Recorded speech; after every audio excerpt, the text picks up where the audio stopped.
All right, it is 7:05, so I think we can probably get started now. I think just about everyone is here to attend our session, so thank you all for your attendance. We greatly appreciate you making the time. Unfortunately, we are a little bit skeleton crewed for today because we decided on the date for the session this late. We only really gave like 1 week notice to our exec team. So just a few of us are running the session. It will be a little bit short, but at the very least, you will get access to the CCR, and we do have some great content cooked up for tonight. So we'll get started. I believe Nick is presenting our first news article for today. So, Nick, have at it. I believe so. All right. Can everyone hear me? Just making sure. All good? All Can right, hear. perfect. Awesome. Okay, so yeah, this was an article that I actually read this morning, like right after it got posted. Basically, a security researcher has published proof of concepts for various unpatched Microsoft zero days. And has been receiving some flack from Microsoft regarding that. Uh, Basically, the whole gist of the story. I'm not gonna like spread drama or whatever.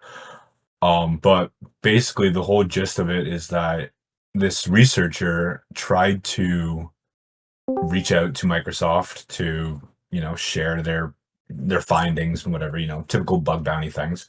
And Microsoft basically didn't like they weren't willing to communicate with them.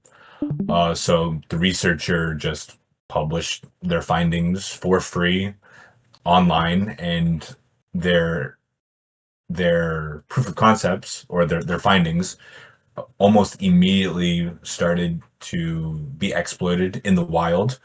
And Microsoft basically like turned on them, saying that we are holding you responsible for this. This is not how this is supposed to go, yada, yada, yada. And Microsoft actually went as far as deleting this researcher's GitHub account and their GitLab account,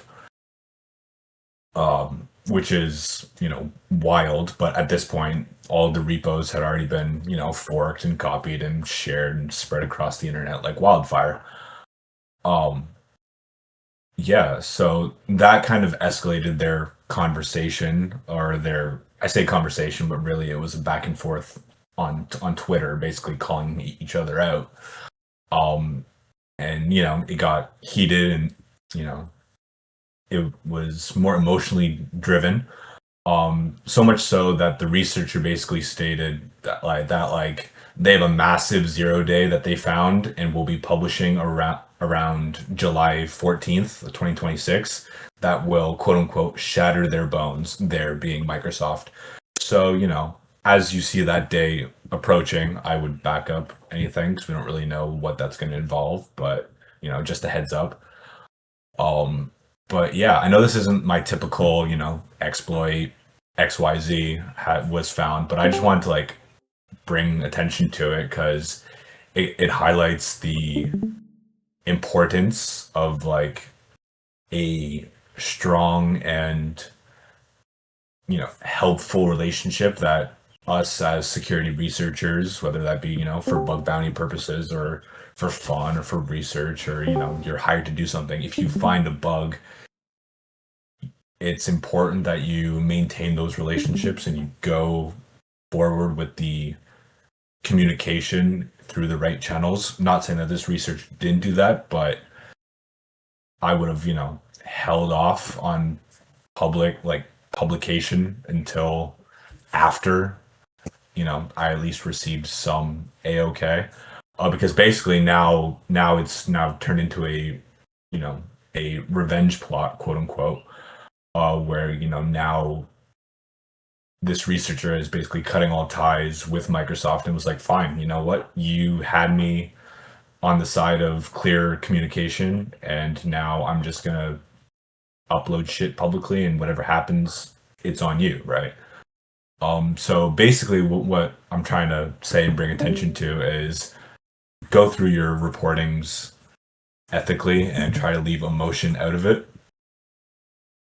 Um, and yeah, just that's basically it. Also, just a heads up for July 14th. Hopefully, most of us are running Linux, but I know there's some of us Windows users, unfortunately, in the chat. Yeah, that's basically it for me. Yeah, I mean, there's two ways to see it. You could say mark your calendars, it's Patch Tuesday or whatever for that day, Yeah, but you can or also just move to see it as Linux. mark your calendars, we're getting a free 0 day on July 14th. So, That is true. Yeah, something to yeah, look forward to, I guess. indeed. All right. Next article I'd like to present. So, this is an article that actually Sam brought to my attention right in the chat over here.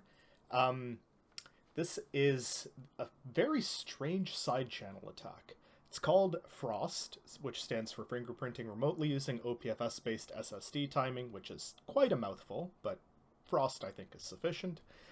It is a side channel attack. So side channel attacks are a little bit different than conventional kind of exploits because they make use of physical manifestations of how the technology works. So for instance, if we're reverse engineering a piece of hardware, for instance, we might be able to get information on what's in memory based on the electromagnetic fields that are generated from the IC or from any of all the connections and connectors or resistors or anything else on the board. So in this case, we're not going quite that low level, but there's this neat feature in modern web browsers called the OPFS, the Origin Private File System. And it's here because applications in browsers have gotten so advanced that sometimes they really need that extra storage to operate. So a website can say, hey, I'm going to need an OPFS for my application, and the browser will just do it automatically without the user knowing in any reasonable way. And usually these file systems are not very big, but they live on the drive, so it might just be a few megabytes in cache or something like that. In our case, when we're using a very large OPFS, then let's say 1 GB or bigger, then this JavaScript application, which is actually quite fast, can read the latency, or it can measure the latency for all of the accesses to the OPFS. So any kind of read instructions or write instructions. And they've the researchers in question, they've basically trained a neural net to understand those different latencies and what they actually mean in terms of what websites a person's visiting or what applications they might have open, how many applications they might have open, and just getting all kinds of other data about that user without the user even knowing. Now, there is the obvious limitation in this case. You need a very large OPFS, at least 1 GB, and those things are. I don't know about you guys, I am very particular about my disk usage. I run Windows like maybe once a week or something to go clean out my drive. So I would probably catch this pretty easily, but the average user probably wouldn't. Now, what makes this attack very difficult to patch is that it's not necessarily a sandbox escape. So the JavaScript engine typically runs in a sandbox, so it can't get access to the full disk. That's why the OPFS exists. It's this kind of like sandboxed area where the application can store data.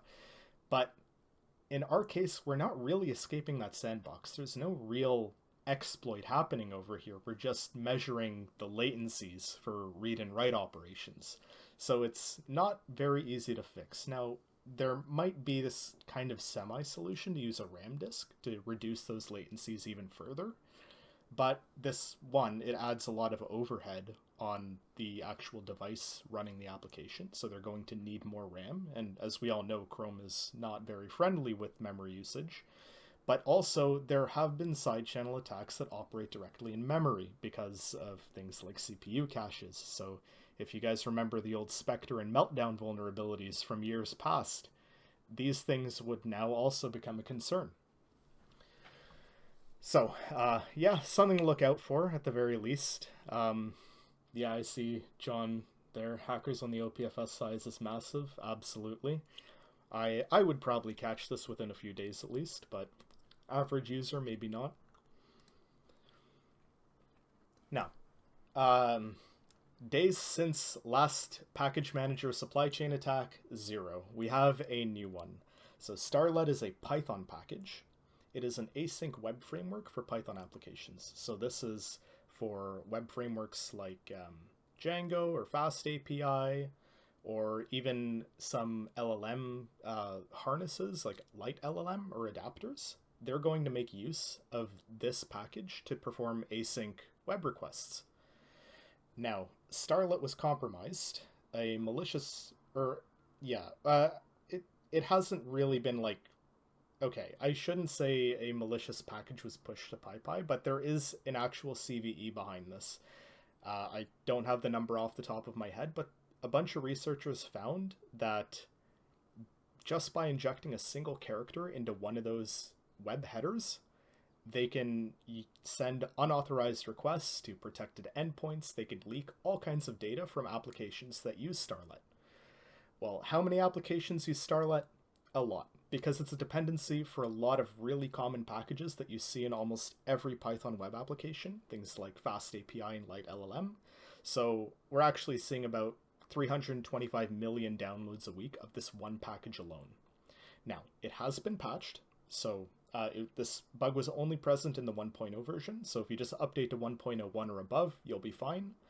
I think the current latest version is 1.2, but yeah, I mean, reputable package repositories, they are always susceptible to all kinds of supply chain attacks, and these packages that are getting millions of downloads a week are going to also be very, I guess, lucrative targets for attackers.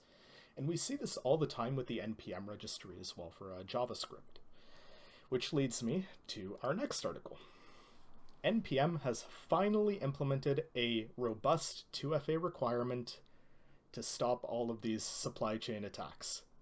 So, if you guys have heard of the Shai Hulud worm, which is named after the Dune sandworm, this was an NPM worm that was compromising packages, and if the package was downloaded on someone's computer that had NPM keys or API keys or anything like that, it would take over that session, it would modify any of the packages that user was publishing, and then republish them to NPM, so it would actually self-replicate through the NPM repository.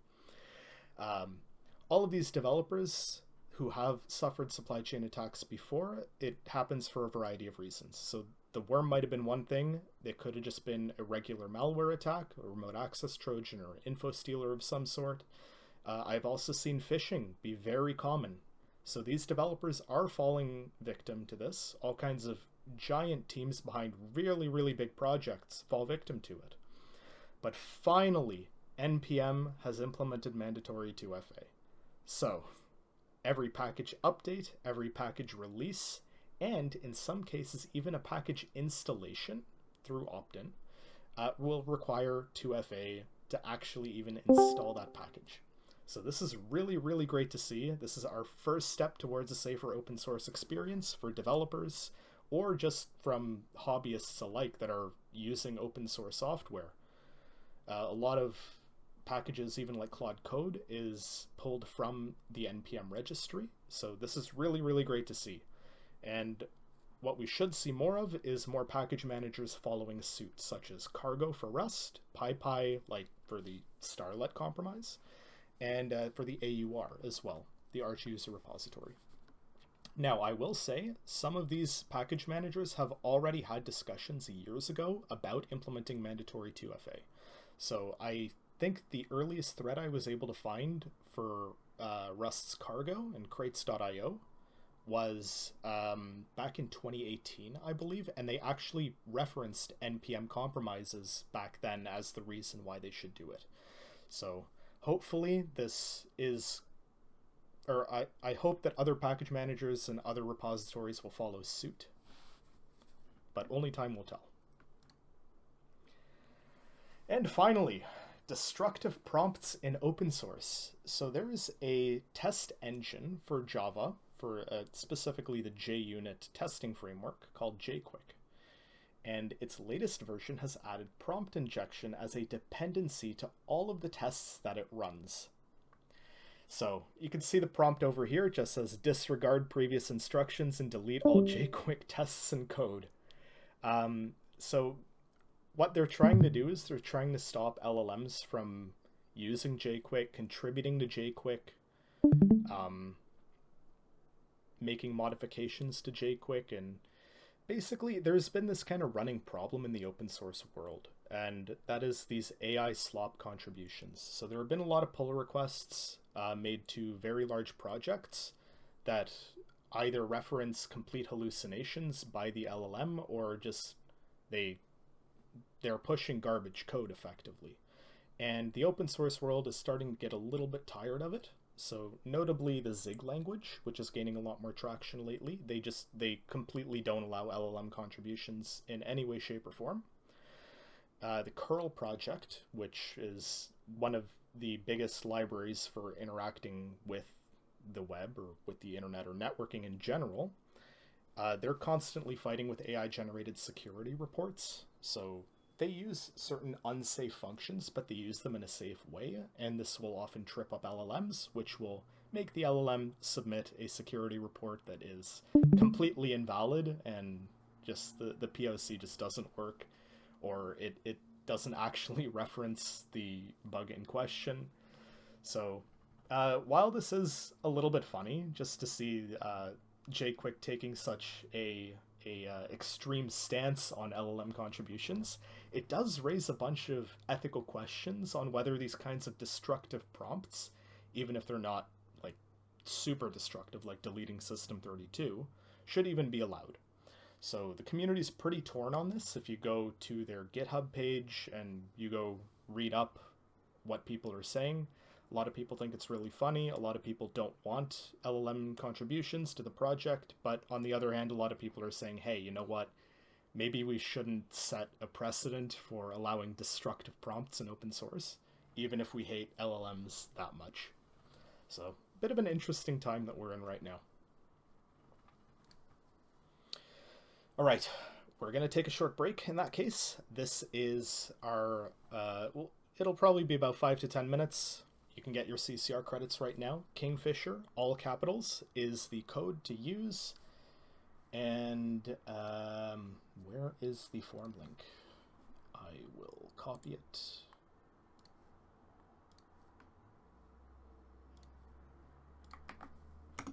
Oh, I've got it. All right, so it's in the stream chat right now. If you guys want to go fill out the CCR, execs are not required to fill out the CCR, by the way. You will just get the hours at the end of the year.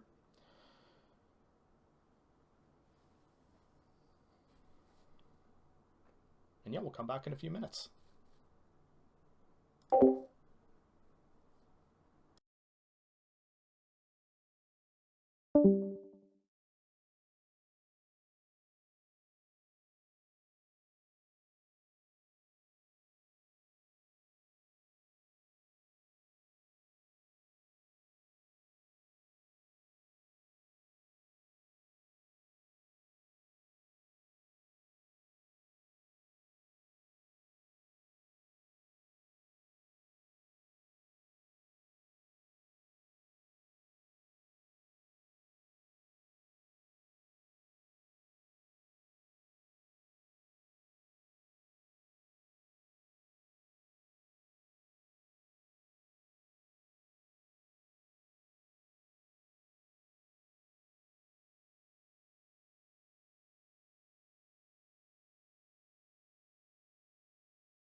All right, it is 7:30. I guess we will get started now. So I'd like to invite Lynn, Nick, and Eric to the stage over here to talk about their project KingPhisher. Uh, guys, give me cues if you want me to change the slide and if I'm not doing it right or whatever. So, Sounds good.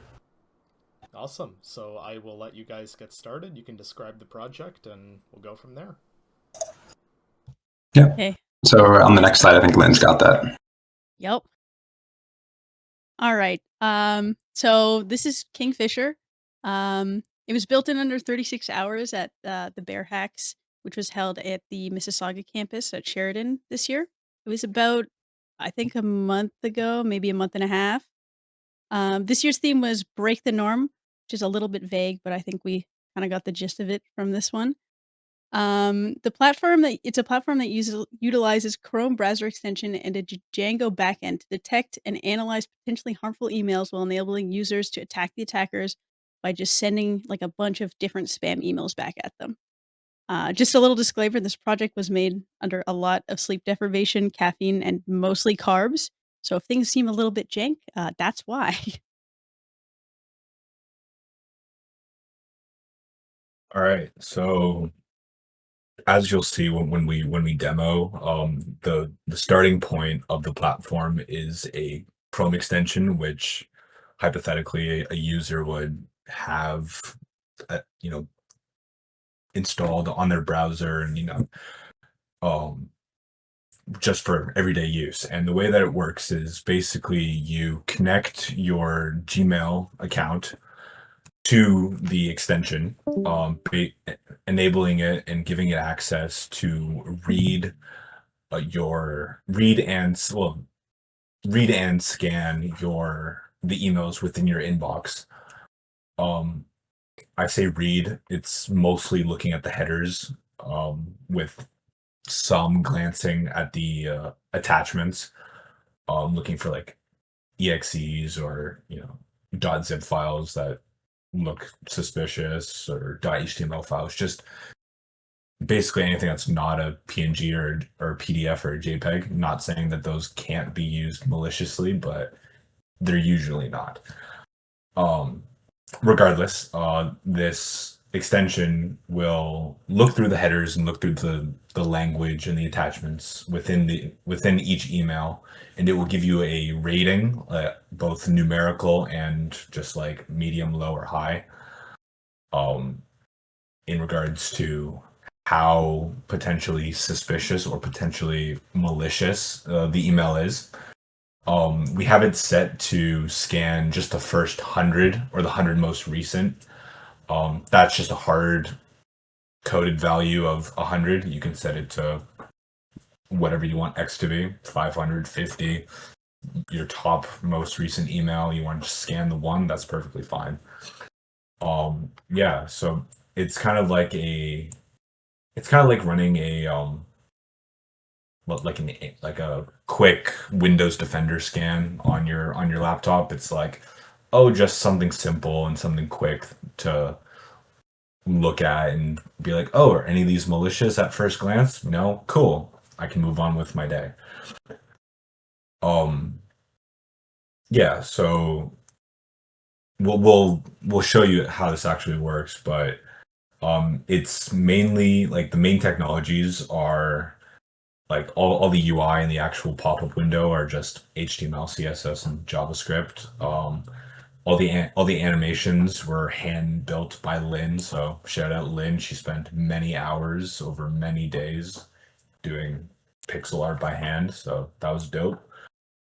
And it used the Gmail API and Google OAuth 2, basically just for sign in and to actually obtain access to the Gmail inbox. This would be different if we wanted to do like Yahoo or Outlook, because they have like slight differences in terms of headers and structure and all that. So right now this app only works for Gmail. I will also say that this whole platform and this whole tool was built as first as just a hackathon project. So it was mainly all jokes, but also like we saw the applications, especially with the Chrome extension, of just like of it being a tool that we could publish and let other people use because this is perfectly useful. Then as we built later features that we will get into, we realized this is purely for education and for fun, and if it's going to be used anywhere, it would be used as an internal tool. Yeah, for reasons we will get into in a second. Yeah, so a brief structure as to how the extension actually worked. You loaded it, you hit open.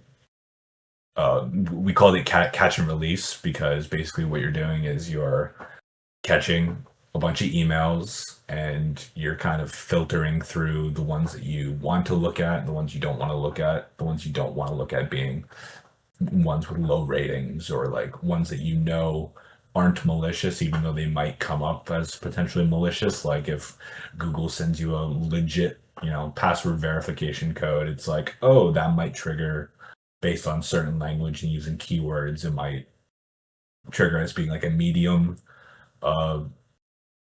risk level. But if you know for a fact that yes, that's legit, then you can just ignore that and cross that off.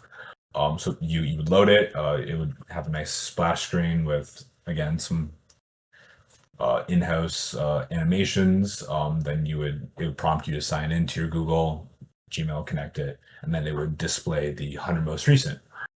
And that's kind of the gist of the extension, because as I said, it was built as mainly as like a quick overview. How's my inbox looking? Anything wild? No. Fantastic.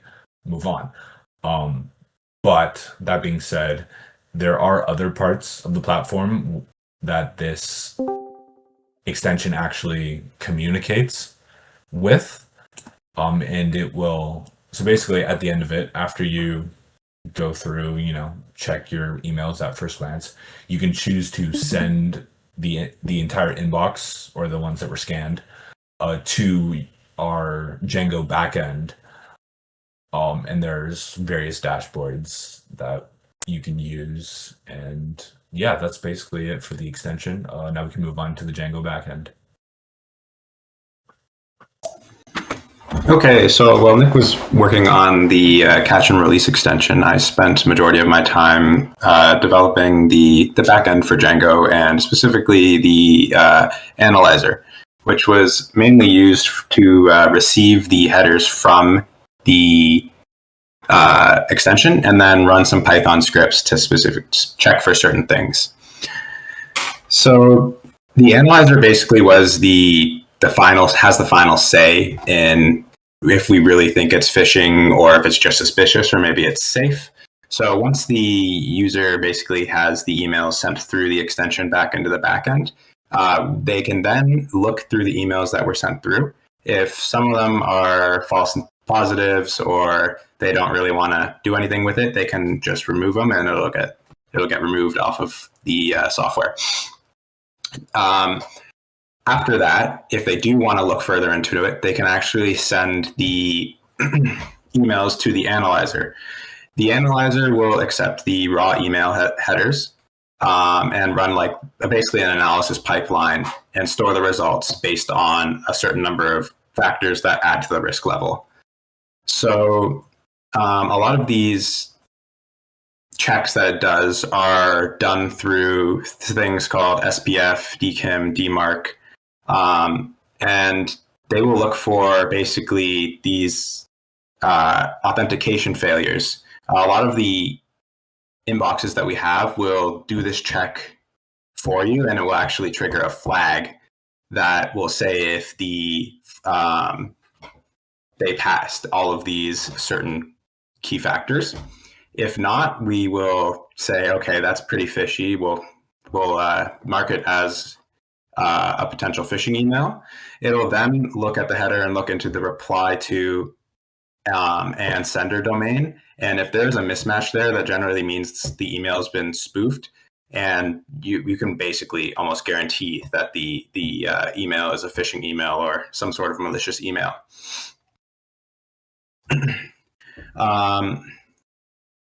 So we kind of developed our own little risk logic. It's pretty basic. So if there's 2 auth failures, we're going to say it's definitely a phishing email. If there is maybe an auth failure and a reply to sender / domain mismatch, we'll call it a phishing email. One auth failure or domain mismatch, we'll flag it as kind of suspicious. And if there's like some sort of extensions based on the file extension, we'll basically flag that as suspicious if it's something like a DDL or some form of maybe even a PowerShell script, some form of malicious file. Otherwise, we'll mark it as safe, and the user will get all of this back in a report. Thanks, Conrad.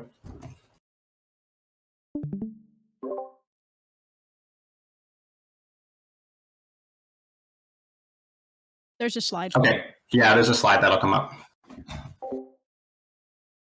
Okay, so basically, after everything goes from the analyzer, that report that is generated will get sent to our dashboard. So yeah, it surfaces all the emails in a login protected web user interface. So basically, this dashboard is password protected via a login form that we only have one admin account on, and at the hackathon, that was only, that was fine because it was just us using this, which again was part of the reason that it's a in-house internal use tool, because we only want certain people using this. The dashboard enables users to select targets for full forensic analysis or delete any false positives. As Eric mentioned, there are some ones that aren't suspicious or aren't malicious or fishy that may get a rating or two that you can just clear and exit. And this all works without page reloads via the usage of the fetch command and no, not command, but method, and the usage of CSRF tokens, which we all know from our multi-tier programming class. Okay. Last part is the spammer, which is the actual thing that lets us, attack the attackers, hence the breaking the norm. So yeah, it streams 100 taunting emails to the quote unquote confirmed spammer's email address via Gmail SMTP server. It renders the live delivery in a full screen terminal styled UI via Django's streaming HTTP response, which you'll see we made it look like a Matrix terminal-esque thing. The interesting thing about the spammer, it's made in Python. I'm not a big Python coder, so I did get a lot of help from, I think I used Gemini for this one. Gemini did not like me trying to just make something to spam a bunch of emails. So I just asked it to make me a code that would only send 2 emails via for loop, and then I just changed that number later on, which I thought was kind of funny.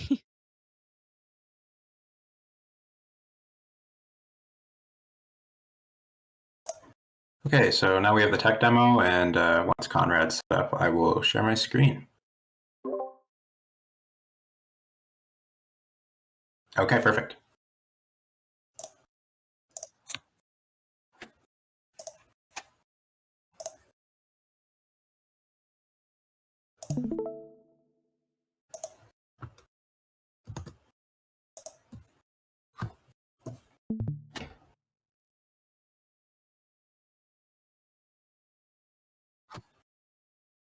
Okay, so this is just a random Gmail inbox that we made some suspicious and normal emails get sent here. Nick, I will let you take it away for the extension. Okay, Eric, first I am going to say you are showing them the dashboard right now. We're not seeing the... Oh, what? Yeah. Okay, hold on. I might have to reshare my screen. Hold on one second.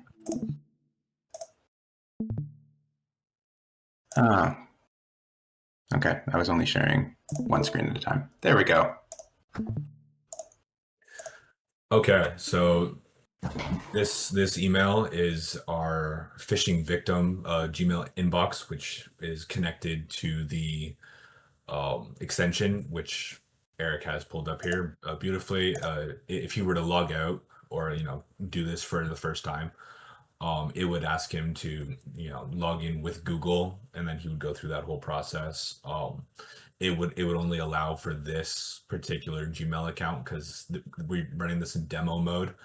The whole spammer function is part of the reason why we didn't actually upload it to like the Google Chrome store, because initially it was like, oh, that's a really cool forensics tool that could be useful, but as we delved into the craziness of features that we wanted to build, we're like, okay, this is fine. So as you can see, depending on how zoomed in your screen is, you can see that like certain emails have like red text, basically saying that these are high severity risk, and then the ones with the green text would be like these are low risk. And you can see like you would actually look at these like emails that there's ones that have like from like badass hacker man account deleted, pay me XYZ, immediate attention. It's all spelt wrong. And when I was sending the malicious emails, quote unquote, for demo purposes, I made sure to like set up like a credential harvester on my Kali VM and just share a link and put that in the email and be like, this goes to GitHub, when really it just sent you to a fake page. So there was some actual payloads in there for like the extension to like detect, which was a really cool feature because I'm like, oh, that's pretty dope.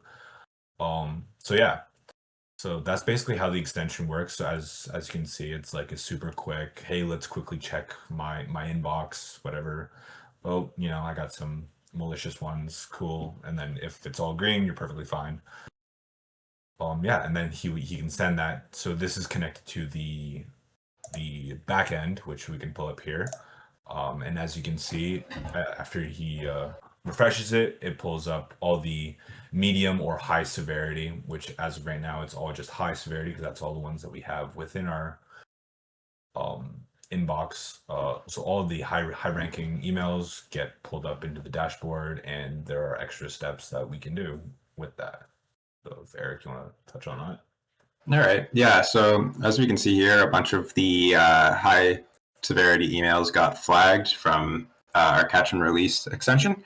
Some of them are false positives. Like you all know Nick, we probably don't want to spam him with emails, so we're going to dismiss that one.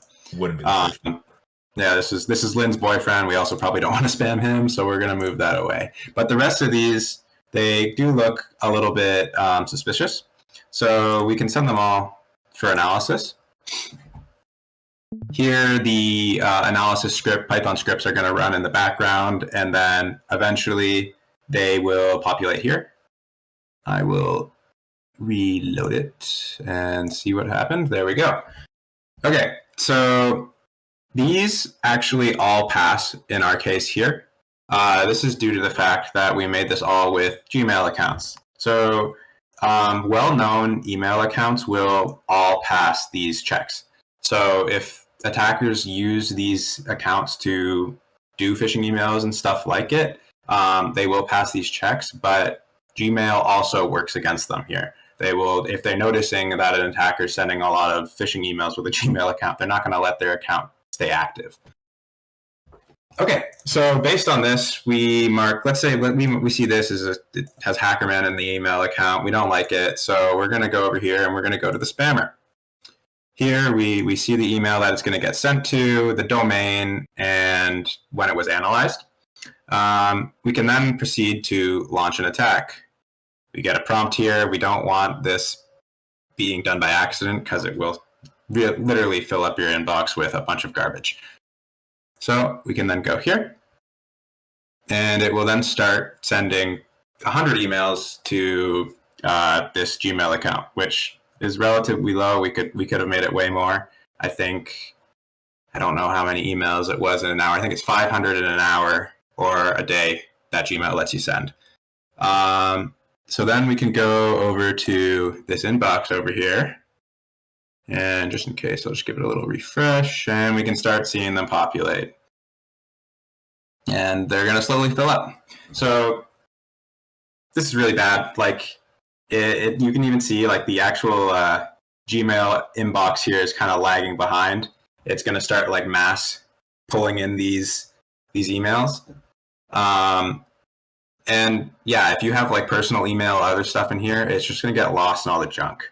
So you don't want to do this by accident. Okay, and based on that, I think that's enough for the tech demo. You all get the point.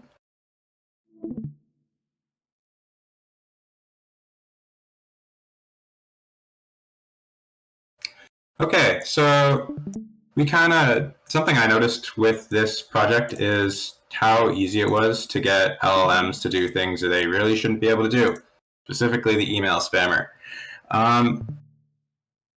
So I decided to look into it a little bit more and see how LLM usage in attacks was being used.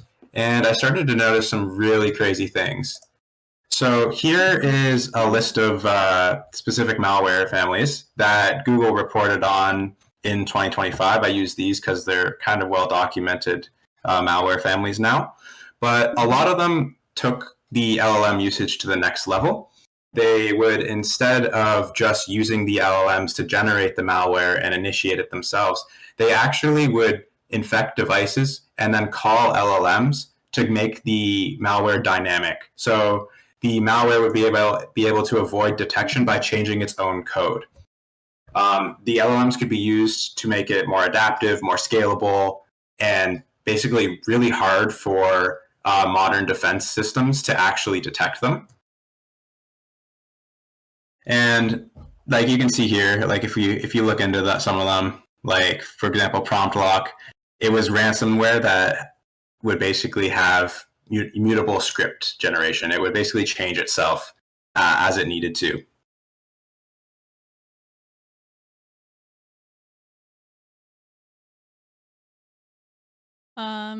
So how easy is it in 2026? Basically anyone can do it. Just kind of like boot up an LLM and ask it a bunch of questions, and hopefully it'll spit out something that you can use to do some evil, malicious things. Yeah, and I'm sure lots of you have used AI in general to do things. You know how fast it is. So, just a few minutes to create hundreds of polymorphic versions, kind of terrifying. Um, Detection evasion, so automatically dodging signature-based antiviruses, which is cool, but still terrifying. Speed versus defenders, excuse me. AI writes malware faster than security teams can review code. So that's why we're here, I guess. If there's more of us and the faster we go, maybe one day we'll be able to catch up. Attack automation, 90% of attack chains automated. AI handles scanning, credential trying, privilege escalation, where the human only makes the final decision, which, yeah.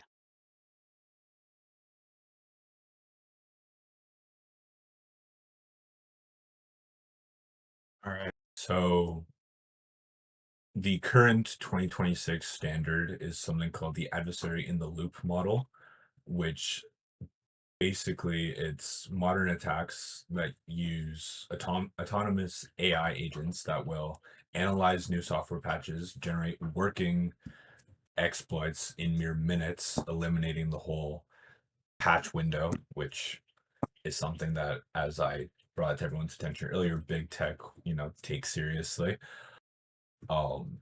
They are also able to scan networks, try credentials, escalate privileges, all without human intervention. They can also parse stolen databases through LLMs to instantly identify high-value targets, which basically gets rid of your whole recon phase. Your enumerating and scanning is all done. Exploitation's basically written for you. Privilege escalation, it's all handled by the AI. Basically, all you have to do is hit the enter button when it asks, "Do you want to run this?" And bing, bang, boom, cybercrime. Like it's honestly terrifying. And yeah, it just security is changing, and it's a wild time. So I included this quote because I found it kind of funny. It came out like 2 years ago, and like you think 2 years is a short amount of time, but nowadays it is not. Like this quote is basically like obsolete now. The activity that we're seeing through AI and malware usage, like I know Greg sent an interesting article where they were basically using AI like chatbot assistants, and people were putting sound prompts in videos that humans wouldn't even be able to hear. Like the attack surface is just growing at such a fast rate that it's kind of really difficult for everyone to fully grasp, and it's gonna be hard. It's gonna be hard to handle and manage.